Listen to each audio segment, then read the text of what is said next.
Discussion करने वाले हैं बैंक निफ्टी का। अगर आप देखेंगे तीनों ही सिनेरियो को डिस्कस करेंगे। बैंक निफ्टी में भी आपको ट्रेडिंग डे लो का ब्रेकडाउन देखने को मिला, प्रीवियस डे हाई का ब्रेकडाउन देखने को मिला, प्रीवियस डे क्लोजिंग का ब्रेकडाउन देखने को मिला और एक काफी बेहतरीन 60 मोमेंटम आपको मार्केट में क्विक मोमेंटम देखने को मिला। वहीं बात करें निफ्टी फाइनेंशियल सर्विसेज की, यहाँ पे भी आपको तीनों ही सिनेरियो देखने को मिल रहे हैं। ट्रेडिंग डे लो का भी ब्रेकडाउन देखने को मिल रहा है, प्रीवियस डे हाई का भी ब्रेकडाउन देखने को मिल रहा है और प्रीवियस डे क्लोजिंग का भी ब्रेकडाउन देखने को मिल रहा है। निफ्टी 50 में भी आप देखेंगे यहाँ पे भी आपको यही मोमेंटम देखने को मिल रहा है। प्रीवियस डे हाई का ब्रेकडाउन, ट्रेडिंग डे लो का ब्रेकडाउन और प्रीवियस डे क्लोजिंग का भी ब्रेकडाउन मार्केट ने ब्रेकडाउन दिया और आपको एक मोमेंटम दिया। बेहतरीन जो मोमेंटम देखने को मिला है वो बैंक निफ्टी में देखने को मिला है। यहाँ पे काफी क्विक मोमेंटम था, क्विक मोमेंटम निफ्टी 50 में भी था, लेकिन निफ्टी 50 में इतना बड़ा मोमेंटम नहीं आया जितना बड़ा मोमेंटम आपको बैंक निफ्टी में देखने को मिला। पहले हम लॉजिक का डिस्कशन करेंगे कि आज की ट्रेड के पीछे क्या लॉजिक था, उन सारी चीजों को यहाँ पे डिस्कस करने की कोशिश करेंगे। एक बात और आपके ध्यान होगी, लास्ट वीडियो अगर किसी ने ध्यान से देखी होगी, मैंने एक चीज बताई थी कि उन्हें 44,712 या 720 के अराउंड आपको एक रेजिस्टेंस देखने को मिल सकता है। अगर आप देखेंगे उसी जोन के आसपास से मार्केट ने रेजिस्टेंस की तरह एक्ट करके आपको एक रिवर्सल दिखाया। ये हमने देखा कहाँ पे था, ये हमने देखा था वन डे के टाइम फ्रेम पे। आपको ये सिनेरियो बताया गया था कि इसी के अराउंड आपको एक रेजिस्टेंस जोन देखने को मिल सकता है लेवल का। यहाँ पे एक डिस्कशन भी किया गया था, एक ओवरव्यू भी किया गया था। मार्केट ने वहीं पे ही रेजिस्टेंस की तरह एक्ट करके आपको एक रिवर्सल दिखाया है। अब यहाँ पे बहुत सारी चीजें हो सकती थी, जैसे कि अगर आप देखेंगे पहली कैंडल, चलो मान के चलो यहाँ पे रेजिस्टेंस की तरह एक्ट कर रही है। अगर ये ग्रीन वाली कैंडल पे फोकस करेंगे, इसने ब्रेकआउट भी दिया है भाई। यहाँ पे एक रेजिस्टेंस जोन का हम डिस्कशन कर रहे थे, उसका ब्रेकआउट भी मिला है। अगर आपको यहाँ पे एक फॉलोवर कैंडल मिल जाती तो काफी बेहतरीन आपको एक पॉजिटिव साइड मोमेंटम्स देखने को मिल जाता, क्योंकि मार्केट अपने प्रीवियस डे हाई पे सपोर्ट भी ले चुका है, रिटेस्ट भी कर चुका है। अगर फॉलोवर कैंडल मिल जाती तो एक पॉजिटिव साइड अपॉर्चुनिटीज देखने को मिल सकती थी। लेकिन मार्केट ने क्या किया, इस जोन पे अगर आप फोकस करेंगे, मार्केट ने अपने प्रीवियस डे हाई और प्रीवियस डे क्लोजिंग, जो कि दोनों एक ही जोन में, दोनों की रेस्पेक्ट की, मार्केट पहले वहां पे सपोर्ट की तरह एक्ट करता रहा। अगर मार्केट यहाँ पे सपोर्ट लेके मोमेंटम दिखाता तो हम ट्रेडिंग डे हाई के ब्रेकआउट होने का इंतजार करते, तब पॉजिटिव साइड कुछ सोचते। लेकिन मार्केट ने यहाँ पे जो एक ट्रेडिंग डे लो बनाया है, इसका भी ब्रेकडाउन दे दिया। इसी के पास प्रीवियस डे हाई भी है, उसका भी ब्रेकडाउन दे दिया। इसी के पास प्रीवियस डे क्लोजिंग भी है, उसका भी ब्रेकडाउन दे दिया और आपको एक काफी बेहतरीन को एक मोमेंटम देखने को मिला। लॉजिक में इतना ही था, लेकिन अगर आप नहीं जानते कि भाई प्रीवियस डे हाई का ब्रेकडाउन क्या है, ट्रेडिंग डे लो का ब्रेकडाउन क्या है, तो मैं आपकी जानकारी के लिए अभी यहाँ पे फिर से सिनेरियो को समझने की कोशिश करते हैं। अगर हमें प्रिपरेशन करनी है कल के हिसाब से, तो इस सिनेरियो को हम किस तरीके से देखेंगे, इस सिनेरियो को ऑब्जर्व करो भाई। ये एक रेजिस्टेंस जोन अभी भी हमारे लिए बना हुआ ही है, यानी कि आज का प्रीवियस डे हाई जब तक नहीं निकलने का, तब तक हम या तो मार्केट के साइडवेज होने की सिचुएशन समझेंगे या फिर यहां से रिवर्सल होने की सिचुएशन को समझेंगे। क्यों मैं ऐसा कह रहा हूं, क्योंकि अगर आप ध्यान से देखेंगे, इस लेवल को ध्यान से ऑब्जर्व करेंगे, ये पहले एक सपोर्ट था, फिर इसका ब्रेकडाउन मिला तो ये रेजिस्टेंस की तरह एक्ट कर रहा है।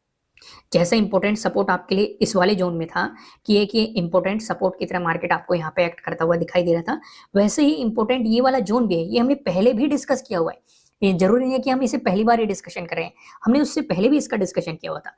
क्योंकि मार्केट में अगर आप इस वाले फेज को समझेंगे कि यहाँ पे बार बार मार्केट रुका है और इसने डाउनफॉल देखे हैं और बड़े डाउनफॉल भी देखे, फिर से मार्केट इसी जोन के आसपास आ चुका है। तो जब तक इसका ब्रेकआउट नहीं मिलता है तब तक तो एक पॉजिटिव मोमेंटम की उम्मीद नहीं की जा सकती।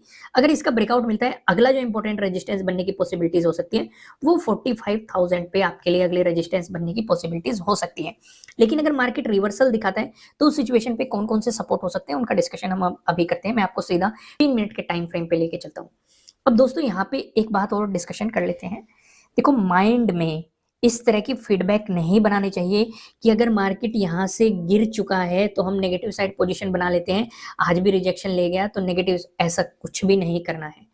मैं आपको हमेशा कहता हूं, आप जो भी सेटअप जानते हैं, जो भी स्ट्रेटेजी जानते हैं, मेरी हो या किसी और की हो, अगर वो बन रही है तो काम करो, नहीं तो नहीं करो। बिना लॉजिक के ट्रेड करने की गलती बिल्कुल भी मत करना। इन तरह की चीजों को समझना चाहिए आपको, अब तक समझ में आने लगी होगी मार्केट में। आइए ऑब्जर्वेशन करते हैं सिनेरियो क्या है। फिर अगर इंपॉर्टेंट चीजें देखें हम, ये क्या होगा हमारे लिए, प्रीवियस डे हाई हो गया, ये क्या होगा आपके लिए, प्रीवियस डे क्लोजिंग हो गया, ये क्या होगा आपके लिए, प्रीवियस डे लो हो गया। अगर मार्केट फ्लैट ओपन हो गया आपको पॉजिटिव मोमेंटम दिखाता है तो इसका मतलब मार्केट प्रीवियस डे क्लोजिंग से ऊपर है।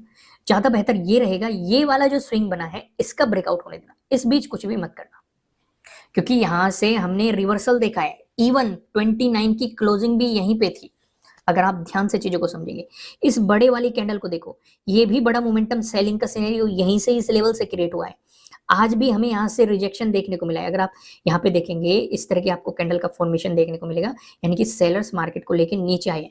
तो बेहतर क्या है, अगर पॉजिटिव साइड सोचना ही है तो इस वाले जोन को निकलने दो।